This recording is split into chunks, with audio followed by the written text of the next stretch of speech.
अस्सलाम वालेकुम, this is ODA foxtrot from defence outpost. तो कुछ दिनों पहले कुछ रिपोर्ट्स काफ़ी ज़्यादा मंजर आम पर आई थी, जिनमें ये कहा जा रहा था कि पाकिस्तान आर्मी और पाकिस्तान एयरफोर्स जो है वो जर्मनी का IRST air defence system acquire करने जा रही है। इससे रिलेटेड पाकिस्तान और जर्मनी के दरमियान जो ऑफिशियल डील है वो थोड़े ही दिनों में साइन होने वाली है, जिसके तहत तकरीबन 5 ऐसे सिस्टम जो है वो पाकिस्तान अक्वायर करेगा, जिनमें से 3 जो इसकी बैटरीज हैं वो पाकिस्तान एयरफोर्स के लिए होंगी और 2 जो IRST की बैटरीज हैं वो पाकिस्तान आर्मी के अंदर इंडक्ट होंगी। तो इन सारी सिचुएशन से रिलेटेड आज हम लोग डिस्कशन करेंगे, क्या ऐसा होने वाला है फ्यूचर में, क्या IRST एयर डिफेंस सिस्टम जो है वो वाकई में ही एक केपेबल एयर डिफेंस सिस्टम है और क्या पाकिस्तान को इस टाइम के ऊपर इस एयर डिफेंस सिस्टम की जरूरत है। तो डिटेल में डिस्कशन करेंगे। वीडियो काफी ज्यादा इंपॉर्टेंट होने वाली है, लेकिन उससे पहले अगर आप लोगों ने अभी तक चैनल को सब्सक्राइब नहीं किया हुआ तो please make sure to like this video and do subscribe to the channel. तो between operation Sindoor and operation Bunyanum Marsoos, Pakistan और इंडिया दोनों साइड्स के जो एयर डिफेंस नेटवर्क्स हैं या फिर एयर डिफेंस सिस्टम्स हैं, उनमें जो कैपेबिलिटी गैप्स थे वो क्लियरली हमें दिखाई दिए थे। और अगर मैं न्यूट्रल होकर यहाँ पर बात करूं तो इंडिया के जो एयर डिफेंस सिस्टम्स हैं उन्होंने बहुत ही बुरा परफॉर्म किया था ऑपरेशन सिंदूर के दिनों में भी, और जब ऑपरेशन बुनियानो मरसूस पाकिस्तान ने स्टार्ट किया था तब भी इनके जो एयर डिफेंस सिस्टम्स हैं वहां पर उन्हें कैपेबिलिटी लैप्स देखने को मिला था। ये बात भी बिल्कुल फैक्ट है कि पाकिस्तान के जो एयर डिफेंस सिस्टम्स हैं वहां पर भी कहीं ना कहीं गैप देखने को मिला था हमें, लेकिन इंडिया की साइड पर यह गैप बहुत ही ज्यादा था। बिकॉज अगर आप 7 मई की बात करें तो वहां पर जब इंडिया की तरफ से अटैक किया जा रहा था पाकिस्तान के अंदर, तो उस दिन इनका जो S-400 एयर डिफेंस सिस्टम है वो कहीं पर भी नजर नहीं आया। इसकी जो कवरेज है वो कहीं पर भी विजिबल नहीं थी और किसी तरीके से भी ये पाकिस्तान की किसी एयरक्राफ्ट को लॉक या फिर इंगेज नहीं कर पाया। उल्टा हमारे HQ-9BE सिस्टम ने इंडिया का जो एक हेरॉन ड्रोन है उसको शॉट डाउन किया था और बाकी जो 6 एयरक्राफ्ट थे वो पाकिस्तान एयरफोर्स के एयरक्राफ्ट की तरफ से एयर टू एयर इंगेजमेंट में शॉट डाउन हुए थे। तो 7 मई को भी पाकिस्तान की एयर डिफेंस एक्टिविटी इंडिया से काफी ज्यादा स्ट्रॉन्ग थी और इंडिया का एयर डिफेंस सिस्टम वहां पर कोई भी सिग्निफिकेंट पोजीशन अचीव नहीं कर पाया था। देन आप फास्ट फॉरवर्ड करके ऑपरेशन बुनियानो मरसूस की बात करें, 30+ इंडिया की मिलिट्री बेसिस के ऊपर मल्टी लॉन्च रॉकेट सिस्टम्स और आर्टिलरी का यूज करते हुए पाकिस्तान ने सक्सेसफुल इंपैक्ट्स को अचीव किया और वहां पर भी इंडिया का जो एयर डिफेंस सिस्टम है वो 60% प्रोजेक्टाइल्स को रोक नहीं पाया और इंडियन आर्मी की बेसिस समेत जो उधमपुर, आदमपुर, अवंतीपुर, ये सारे इंडिया के एयर बेसिस है वहां पर इंपैक्ट कंफर्म हुआ और ये आप इसके विजुअल्स भी देख सकते हैं। And then again Pakistan air force की तरफ से CM-400 AKG मिसाइल्स का यूज करते हुए इंडिया की 2 S-400 एयर डिफेंस साइट्स को न्यूट्रलाइज किया गया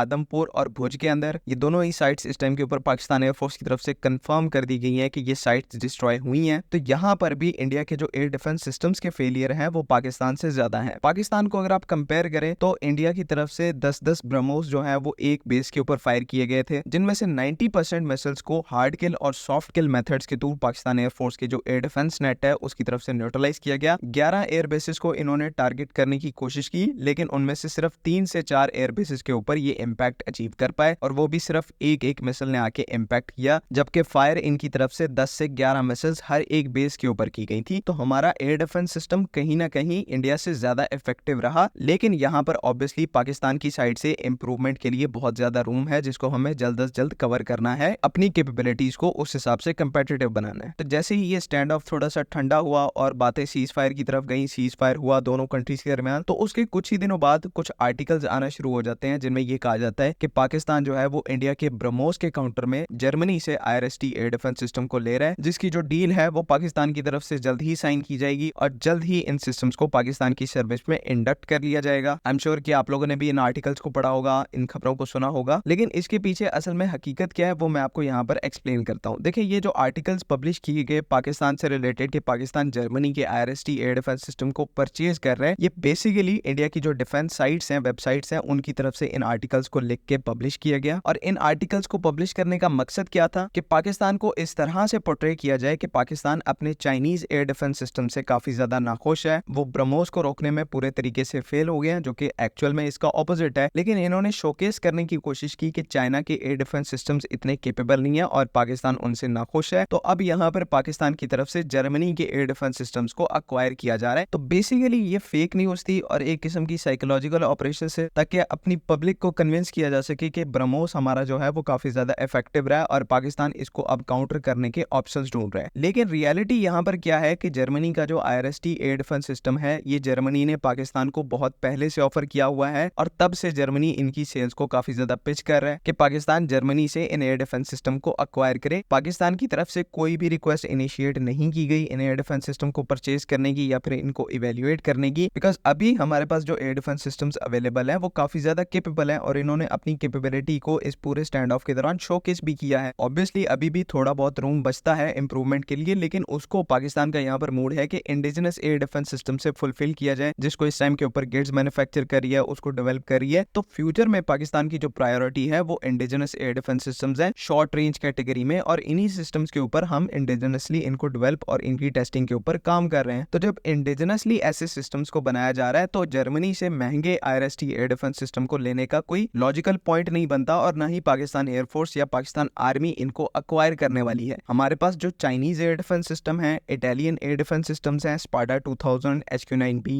HQ-16, और दूसरे हमारे जो इलेक्ट्रॉनिक एयर डिफेंस सिस्टम्स हैं उन्होंने बहुत ही अच्छा परफॉर्म किया इन 4 दिन के कॉन्फ्लिक्ट के दौरान। तो ये IRST सिस्टम का मेंशन करके सिर्फ यहाँ पर आपको जहनी तौर पर भटकाने की कोशिश की जा रही थी कि ब्रह्मोस के डिफेंस में इस टाइम के ऊपर पाकिस्तान के पास कुछ नहीं है, जो हमारे पास एयर डिफेंस सिस्टम है उनसे हम लोग नाखुश हैं। तो ये एक बिल्कुल ही नई शक्ल देने की कोशिश की जा रही थी, और जर्मन IRST सिस्टम को यहाँ पर इस वजह से इंक्लूड किया जा रहा था क्योंकि इस पर्टिकुलर एयर डिफेंस सिस्टम ने यूक्रेन रशिया वॉर के दौरान P-800 ऑनिक्स जो रशिया का सुपरसोनिक लैंड अटैक मिसाइल है, और इंटरेस्टिंगली इंडिया का जो ब्रह्मोस मिसाइल है वो इसी रशियन P-800 ऑनिक्स की कॉपी है, जिसके ऊपर रशिया ने थोड़ी बहुत मॉडिफिकेशन करके महंगे दामों इंडिया को सेल किया। तो इस पर्टिकुलर सुपरसोनिक मिसाइल के अगेंस्ट में IRST सिस्टम ने काफी ज्यादा अच्छा परफॉर्म किया यूक्रेन रशिया वॉर के अंदर, और इसी को जवाब बनाकर कहा जा रहा था कि पाकिस्तान इसकी परफॉर्मेंस को देखकर इस सिस्टम को अक्वायर करना चाह रहे हैं, बिकॉज अभी उनके पास ब्रह्मोस के अगेंस्ट में कुछ भी अवेलेबल नहीं है। ये जो इंडियंस अपने ब्रह्मोस मिसाइल को लेकर एक इनविंसिबिलिटी के ख्वाब देखते हैं कि ये मिसाइल तो इनविंसिबल है, इसको तो कोई शूट डाउन ही नहीं कर सकता, तो ये इनका जो भूत है वो पाकिस्तान ने बड़े अच्छे तरीके से 7 से 10 मई के दरमियान उतारा है। तो पाकिस्तान एयरफोर्स और पाकिस्तान आर्मी का जो एयर डिफेंस नेटवर्क है, इंटीग्रेटेड एयर डिफेंस नेटवर्क, वो इस टाइम के ऊपर दुनिया का one of the most effective air defence network है। पहले ही हमारी सर्विस के अंदर दुनिया के highly capable air defence systems मौजूद हैं, और जहां पर हमें रूम बचता है इंप्रूवमेंट का, वहां पर हम इंडिजिनस अपने एयर डिफेंस सिस्टम्स के थ्रू कैपेबिलिटी को पैचअप करेंगे, बजाय इसके कि हम लोग वेस्टर्न ओरिजिन के महंगे तरीन एयर डिफेंस सिस्टम्स को अक्वायर करें। तो अप्रोच यहाँ पर पाकिस्तान की बिल्कुल ही सिंपल है। उम्मीद है कि यहाँ पर तमाम चीजें क्लियर हैं। अगर इससे रिलेटेड कोई भी कंफ्यूजन है तो काइंडली आप कमेंट्स में जरूर पूछ सकते हैं। बाकी अगली वीडियो तक के लिए अल्लाह हाफिज।